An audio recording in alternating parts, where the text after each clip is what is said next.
55 वर्षीय ससुर ने की 23 साल की बहू से शादी, बोला इसलिए उठाया ऐसा कदम। गोरखपुर सामाजिक दायरों को तोड़ते हुए 55 साल के दारोगा निषाद ने अपने बड़े बेटे की पत्नी से शादी कर ली। इस बात का खुलासा जब गांव वालों के सामने शनिवार को हुआ।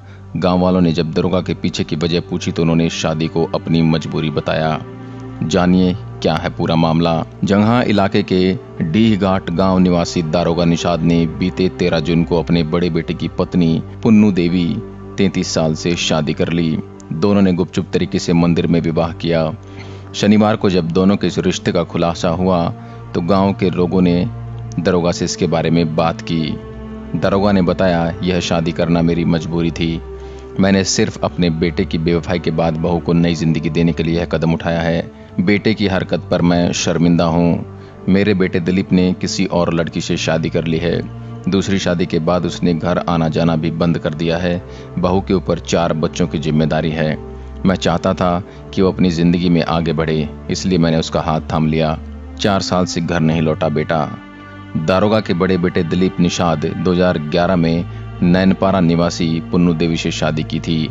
2004 में उसकी पत्नी ने बड़ी बेटी सुमन को जन्म दिया। फिर 2007 में छोटी बेटी बिंदु पैदा हुई। लगातार 2 बेटियों के बाद 2010 में पुन्नू देवी को पहला बेटा हुआ जिसका नाम गणेश रखा गया। 2013 में वो फिर से प्रेग्नेंट हुई और छोटे बेटे शुभम को जन्म दिया। चौथी डिलीवरी के बाद उस पर दुख का पहाड़ टूट पड़ा।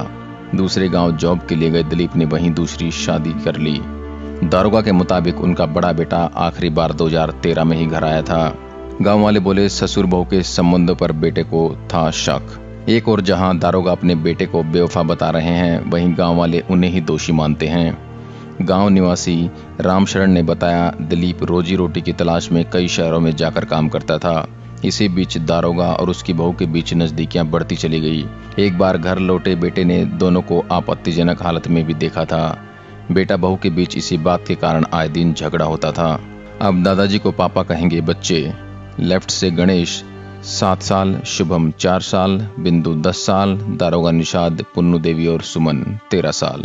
देश और दुनिया की अन्य खबरों के लिए आप हमारे चैनल को लाइक करें, शेयर करें एंड सब्सक्राइब करें। धन्यवाद।